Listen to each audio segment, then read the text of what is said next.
السلام علیکم ورحمۃ اللہ وبرکاتہ۔ ان الحمد للہ نحمده ونستعینه ونستغفره ونؤمن به ونتوکل علیہ ونعوذ باللہ من شرور انفسنا ومن سیئات اعمالنا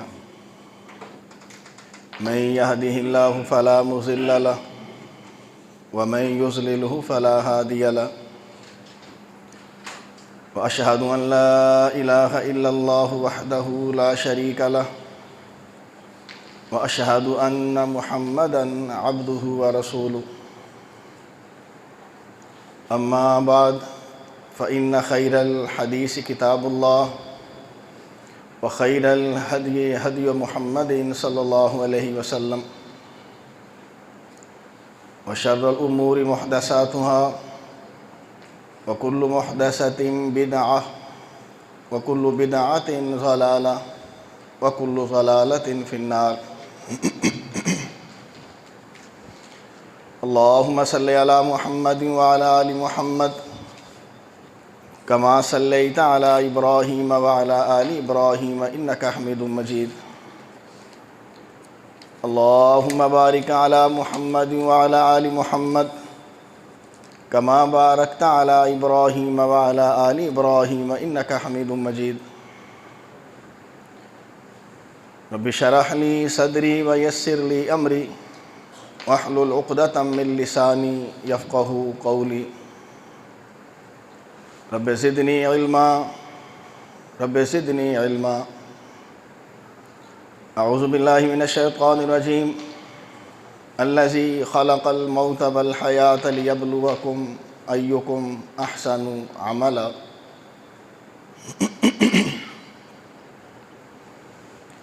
ہر قسم کی حمد و ثنا، تعریف، بزرگی، برتری اللہ تعالیٰ کی ذات اقدس کے لیے۔ درود و سلام سید الاولین والآخرین، امام الانبیاء و امام المرسلین حضرت محمد رسول اللہ صلی اللہ علیہ وآلہ وسلم کی ذات اقدس پر۔ اللہ تعالیٰ کا ہم سب پر احسان،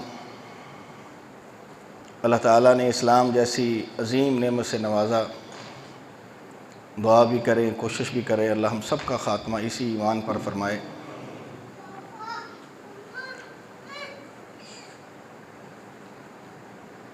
نبی علیہ السلام کی زندگی،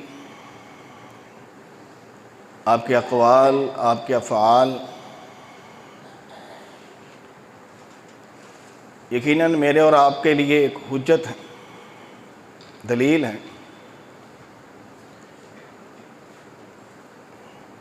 اس کے بغیر ہماری نہ زندگی مکمل ہے اور نہ ہی ایمان مکمل ہے۔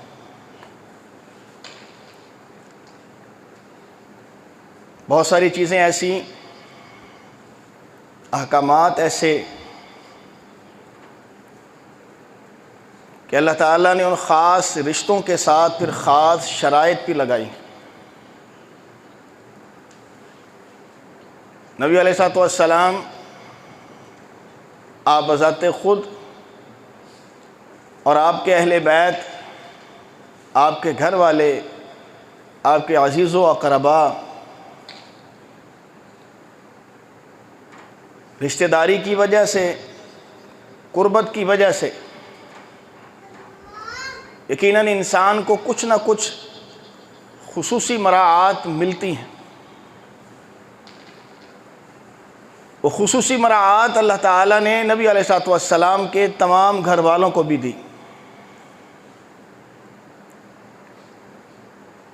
مگر ان خصوصی مراعات کے ساتھ ساتھ اللہ تعالیٰ نے ان لوگوں کے لیے خصوصی احکامات بھی نافذ کیے۔ یا نساء النبی لستن کاحد من النساء، قرآن حکیم کی آیت بھیج کر اللہ تعالیٰ نے خبر دی کہ اے نبی کی بیویوں، تم عام عورتوں کی طرح نہیں ہو، تمہارا مقام اور درجہ عام عورتوں والا نہیں ہے۔ نبی کے گھر والوں کا مقام اور رتبہ عام نہیں ہے، خاص ہے،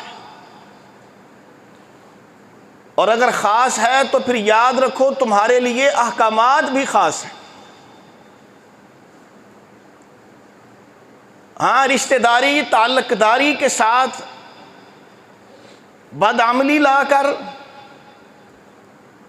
اللہ اور اس کے نبی کو ناراض کرنے والے احکامات ساتھ لے کر کوئی آئے اور کہے کہ میں نبی کا رشتہ دار ہوں، تو نبی علیہ الصلوۃ والسلام نے اپنی زندگی میں ہی تمام اہل قریش کو، اپنے خاندان والوں کو پکار کر بلا کر کہا تھا، اور ساتھ یہ جملہ بتلا دیا تھا، یاد رکھنا تم اللہ کے حضور عمل نہ لاؤ، صرف نبی سے رشتہ داری لاؤ تو یہ سمجھو بخشش ہو جائے گی، ایسے نہیں ہوگا۔ عمل سے ہی زندگی بنتی ہے، جنت بھی اور جہنم بھی۔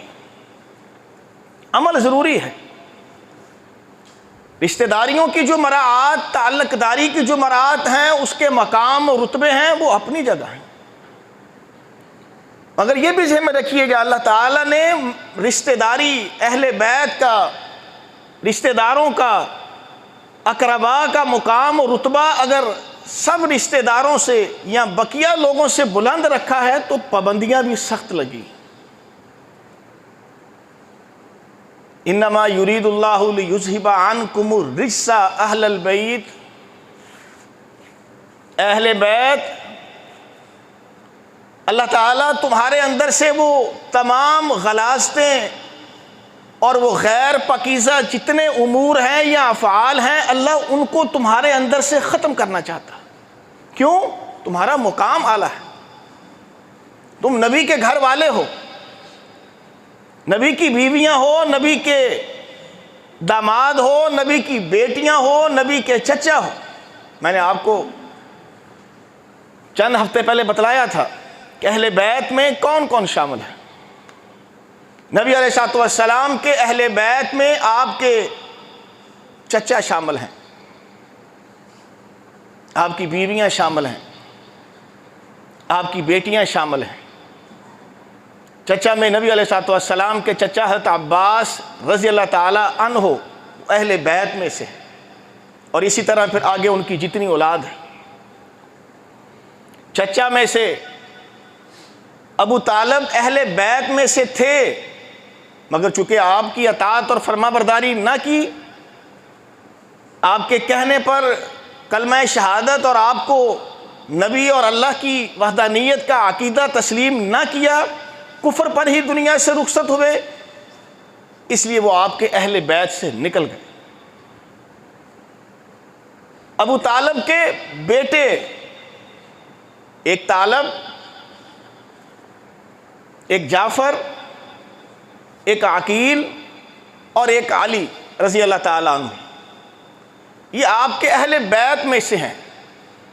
جیسے ابو طالب کو اللہ نے اسلام کی توفیق نہ دی، اسی طرح اللہ تعالیٰ نے طالب، جن کے نام پر ابو طالب کی کنیت تھی، ان کو بھی اللہ نے توفیق نہیں دی۔ علی رضی اللہ تعالیٰ عنہ اور ان کے یہ بھائی عقیل، ان کو بھی اللہ تعالیٰ نے اسلام کی توفیق دی۔ انہی کے بھائی جعفر رضی اللہ تعالیٰ عنہم، ان کو اللہ نے اسلام کی توفیق دی۔ اب یہ تینوں ابو طالب کے بیٹے علی رضی اللہ تعالیٰ عنہ، جعفر، عقیل، یہ بھی اہل بیت میں شامل ہیں۔ اور اسی طرح آگے ان کی ساری نسل، آگے ان کی آنے والی ساری اولادیں یہ اہل بیت میں شامل ہیں۔ گویا ہم کہہ سکتے ہیں کہ اب نبی علیہ الصلوۃ والسلام کے ایک چچا عباس رضی اللہ تعالیٰ عنہ اور آگے ان کی ساری عبداللہ بن عباس اور جتنی آگے ان کی اولاد ہے، یہ اہل بیت میں سے ہیں۔ نبی علیہ الصلوۃ والسلام کی بیویاں اور ان بیویوں کی اگر آگے کوئی اولادیں ہیں تو وہ ساری اہل بیت میں شامل ہیں۔ آپ کی بیٹیاں اور آگے ان کی جو اولاد ہے وہ سب اہل بیت میں شامل ہیں۔ تین آپ کے کزن کہہ لیں، چچیرے بھائی کہہ لیں، علی، جعفر اور عقیل، یہ تینوں اور ان کی آگے نسلیں یہ اہل بیت کہلائی جائیں گی۔ وہ اہل بیت جن کا مقام اور رتبہ اللہ تعالیٰ نے تمام بقیہ ایمان والوں اور مسلمانوں سے ہٹ کے رکھا ہے، کہ جو ان کا مقام اور رتبہ ہے کسی اور کا نہیں ہے۔ نبی علیہ الصلوۃ والسلام کی صرف اس ایک حدیث سے آپ اندازہ لگا لیجئے کہ نبی علیہ السلام نے فرمایا میرے صحابہ میں تم میں 2 چیزیں چھوڑے جا رہا ہوں، یاد رکھنا میرے بعد اسلام مغلوب ہوگا، اسلام کی وہ حالت اور قوت اور طاقت نہیں رہے گی۔ میرے بعد اگر تم ان 2 چیزوں کو سنبھالے رکھو گے تو یاد رکھنا تم مجھے حوض کوثر پر ملو گے۔ ایک اللہ کی رسی، اللہ کا یہ کلام، اللہ کی یہ گفتگو، اللہ کی یہ کتاب قرآن حکیم، اس کو تھامے رکھو گے تو یاد رکھنا تم حوض کوثر پر مجھے ملو گے۔ دوسرا آپ نے فرمایا میرے اہل بیت اگر ان کو عزت دیتے رہو گے، ان کے ساتھ محبت قائم اور دائم رکھو گے تو یاد رکھنا تم مجھے حوض کوثر پر ملو گے۔ اس کے آپ الٹ کر لیں جو دوسری احادیث میں ہے کہ جو میرے اہل بیت کا دشمن ہے وہ میرا دشمن ہے، جو میرے گھر والوں کا دشمن وہ میرا دشمن، جو میرا دشمن یاد رکھنا وہ اللہ کا دشمن ہے۔ جس نے میرے گھر والوں کو عزت اور توقیر سے نہ نوازا گویا اس نے محمد صلی اللہ علیہ وسلم کو عزت سے نہ نوازا۔ اہل بیت کا اللہ تعالیٰ نے عجیب سا سلسلہ، عجیب ان کی عزت اور ان کی توقیر کروائی۔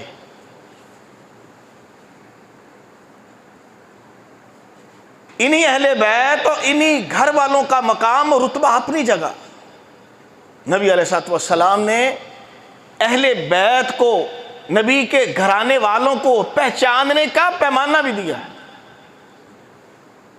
اب ہر شخص اٹھے اور آ کر کہہ دے میں نبی کے گھرانے میں سے ہوں، جیسے آج ہمارے پاکستان اور انڈیا میں یہاں مشہور ہوا ہے کہ جو حضرات اپنے نام کے ساتھ شاہ لگاتے ہیں شاید یہ لوگ نبی علیہ السلام کے اہل بیت میں سے، جو اپنے نام کے ساتھ سید لگا لے شاید یہ نبی علیہ السلام کے اہل بیت میں سے۔ ہم نہیں کسی کو کہتے وہ ہے یا نہیں ہے، وہ جانے، ان کا رب جانے، یہ ان کا معاملہ۔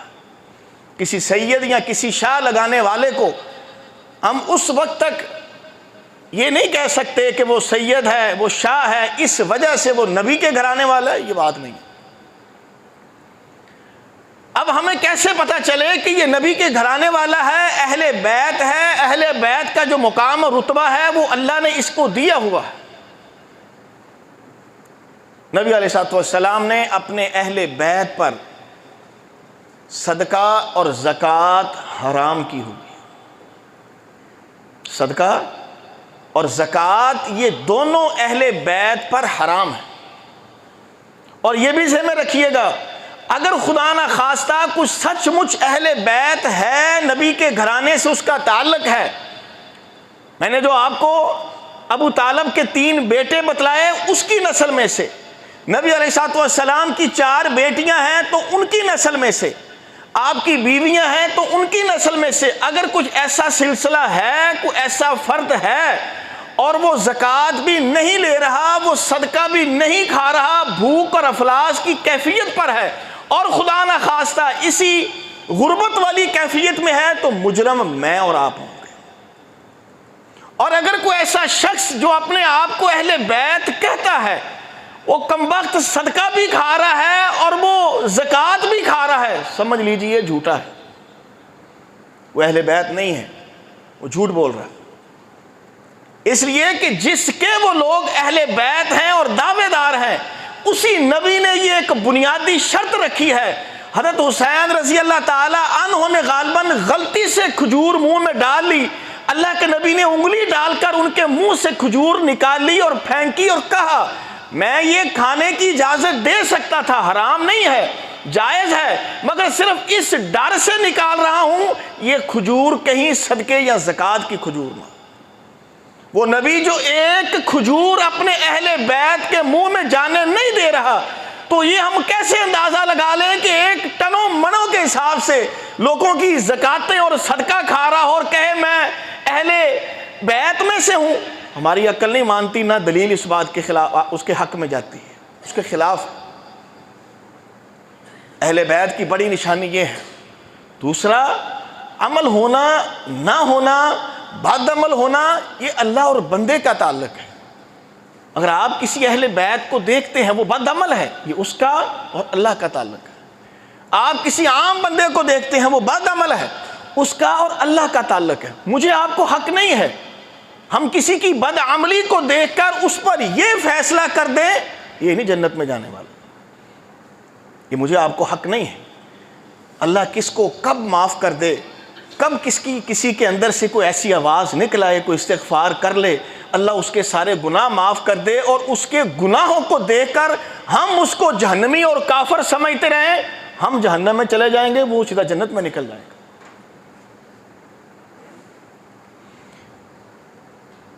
نبی علیہ الصلوۃ والسلام کے اہل بیت، میں نے آپ کے سامنے ابھی آیت پڑھی، اللہ تعالیٰ نے قرآن حکیم میں کہا کہ ہم اہل بیت کو پاکیزہ اور مطہر کرنا چاہتے ہیں۔ اہل بیت سے یہاں مراد یا نساء النبی لستن، جیسے پیچھے آیت گزری ہے، کنفرم ہے کہ یہ نبی علیہ الصلوۃ والسلام کی بیویوں کی بات ہو رہی ہے۔ یہ اس بات کی دلیل ہے کہ گویا آپ صلی اللہ علیہ وسلم کی بیویاں اہل بیت میں شامل ہیں۔ نجران کے چند عیسائی نبی علیہ الصلوۃ والسلام کے پاس آئے مدینہ منورہ میں اور آ کر کچھ سوالات کیے، آپ نے ان کے سوالات کے ان کو جوابات دیے۔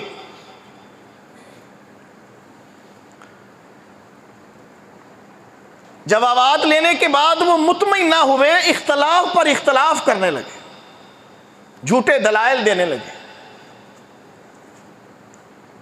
جب یہ صورتحال دیکھی تو نبی نے کیا کہنا تھا، اللہ نے آسمانوں سے نبی کو پیغام دیا، قل تعالوا ندعو ابناءنا وابناءکم ونساءنا ونساءکم ثم نبتہل۔ اے نبی، ان کو مباہلے کا چیلنج کرو۔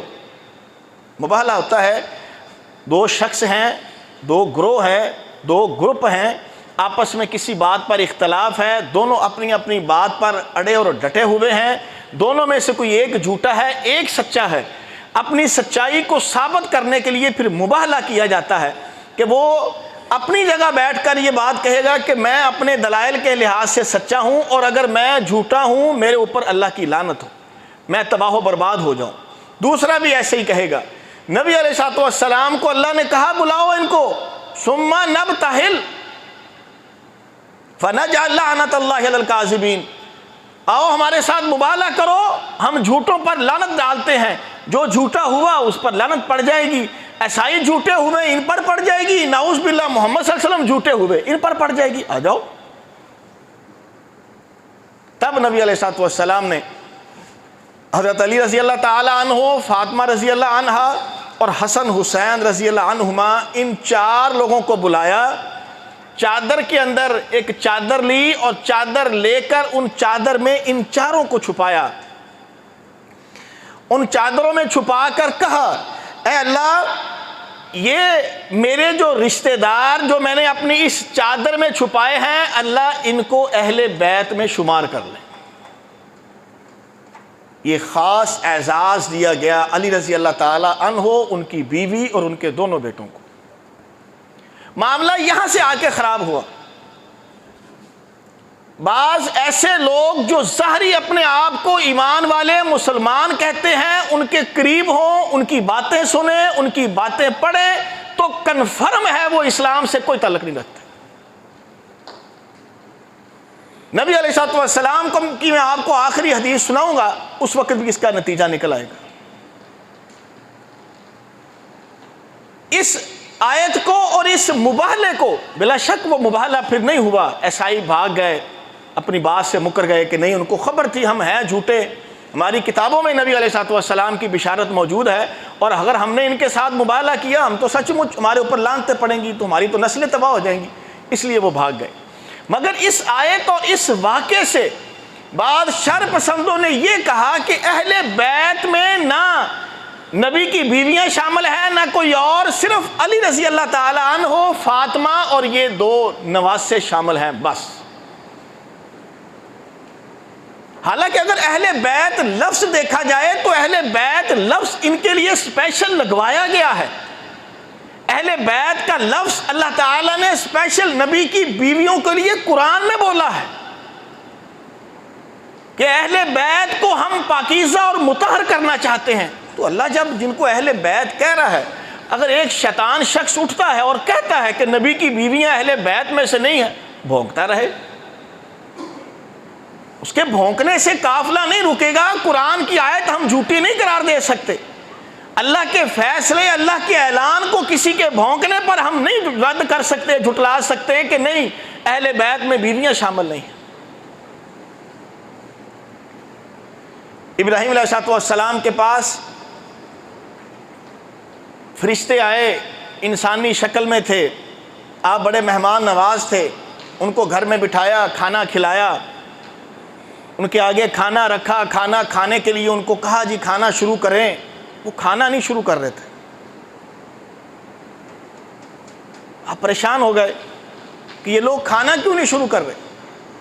انہوں نے کہا جی آپ پریشان نہ ہو، آپ نے اپنی مہمان نوازی کر لی، مگر ہم انسان نہیں ہیں، فرشتے ہیں.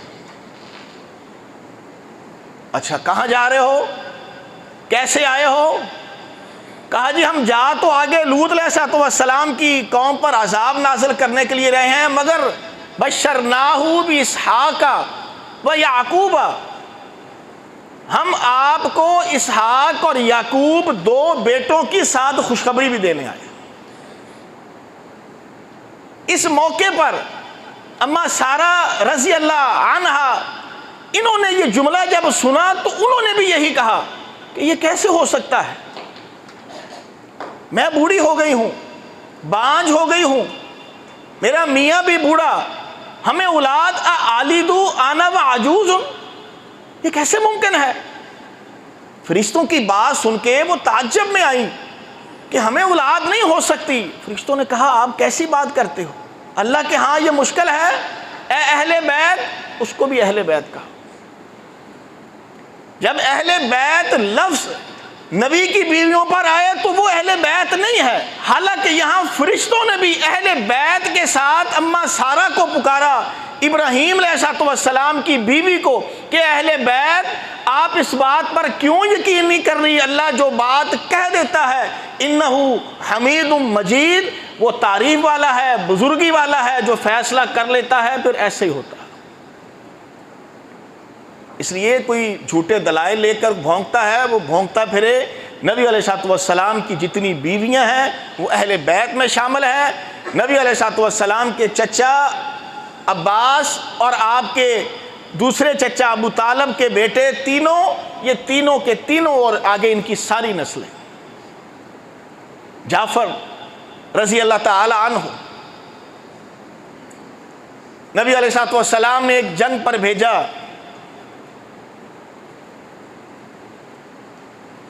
ان کو جھنڈا دیا، کمانڈر بنایا. اللہ کی شان دیکھیے، دشمن نے حملہ کیا، ایک بازو کٹ گیا. اللہ کی شان، دوسرا پھر حملہ ہوا، ان کا دوسرا بازو بھی کٹ گیا. دوسرا بازو کٹنے کی دیر تھی کہ اپنی گردن کے ساتھ اور قمیض کے ساتھ سہارا دے کر اس جھنڈے کو، چونکہ اس وقت کی جھنڈوں میں بنیادی جو چیز ہوتی تھی وہ جھنڈا ہوتا تھا. وہ جنگیں بنیادی طور پر آپ یہ سمجھ لیں کہ شاید ایک قسم کی جھنڈوں پر لڑی جاتی تھی. اگر کسی کا جھنڈا کھڑا ہے تو گویا پوری فوج کھڑی ہے. جھنڈا گر گیا ہے، سمجھ لیجیے کمانڈر بھی گیا، فوج بھی گئی، جھنڈا بھی گیا. جھنڈا نہ گرے، اپنی قمیض اور گردن کے ساتھ اس جھنڈے کو بھی قابو رکھا. دشمن نے سر پہ وار کیا، سر قلم کر دیا، جھنڈا نیچے گرنے لگا ہے، دوسرے صحابی نے پکڑا. وہ آگے ایک لمبا قصہ ہے، مقصود وہ نہیں ہے. یہ معاملہ جیسے ہوا، اللہ تعالیٰ نے فوری جبرائیل علیہ السلام کو نبی علیہ السلام کے پاس بھیجا اور یہ سارا منظر دکھلوایا، بتلوایا، سمجھایا کہ آپ کے چچیرے بھائی جعفر کے ساتھ ایسے ہوا ہے. نبی علیہ السلام تکلیف میں، دکھ غم میں اٹھے، جعفر کے گھر گئے، ان کی بیٹوں کو، ان کی اولاد کو اپنے سینے سے لگایا، پیار سے، محبت سے، اور انہیں جا کر یہ قصہ سنایا اور ان کو اطلاع دی کہ تمہارا باپ اور تمہارا خامد اب دنیا میں نہیں رہا۔ وہ رونے لگے، نبی علیہ السلام نے چپ کرایا، کہا تمہیں خبر ہے کہ تمہارے باپ یا تمہارے خامد کے ساتھ اللہ نے معاملہ کیا کیا؟ آپ حضرات کے شاید علم میں نہ ہو، حضرت جعفر کو جعفر طیار کہا جاتا ہے۔ تمہیں پتہ ہے تمہارے باپ اور تمہارے خامد کے ساتھ، جعفر کے ساتھ اللہ نے کیا کیا ہے؟ جب دشمن نے اس کے دونوں ہاتھ کاٹ دیے، اس کے بازو کٹ گئے، بازو کٹتے ہی وہ سیدھا جنت میں گیا، اللہ نے جنت میں جعفر کو 2 پر دیے ہیں، ان پروں کے ساتھ وہ پوری جنت میں اڑتا پھر رہا، اس لیے ان کا نام جعفر طیار رضی اللہ تعالی عنہ پڑ گیا۔ یہ وہ جعفر طیار جو علی رضی اللہ تعالی عنہ کے بھائی ہیں۔ ہوتا اصل میں کیا ہے، اس خاندان کے ساتھ دشمنی والی، اس خاندان کی عزت تکریم کرنے والی احادیث کو لے کر بتلایا یہ جاتا ہے کہ شاید صحابہ کرام آپس میں ان کے دشمن تھے۔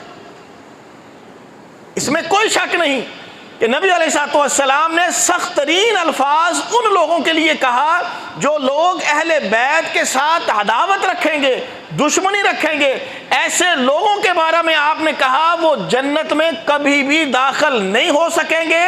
ایسے لوگوں کے اعمال، جو دوسری حدیث میں ہے، ایسے لوگوں کے اعمال ساری زندگی روزے رکھے ہوں، ساری زندگی قیام کیا ہو، حجر اسود کے پاس بیٹھ کر عبادات کی ہوں، اگر میرے اہل بیت کے ساتھ دشمن ہے اللہ ساری عبادات ان کی ضائع کر دے گا۔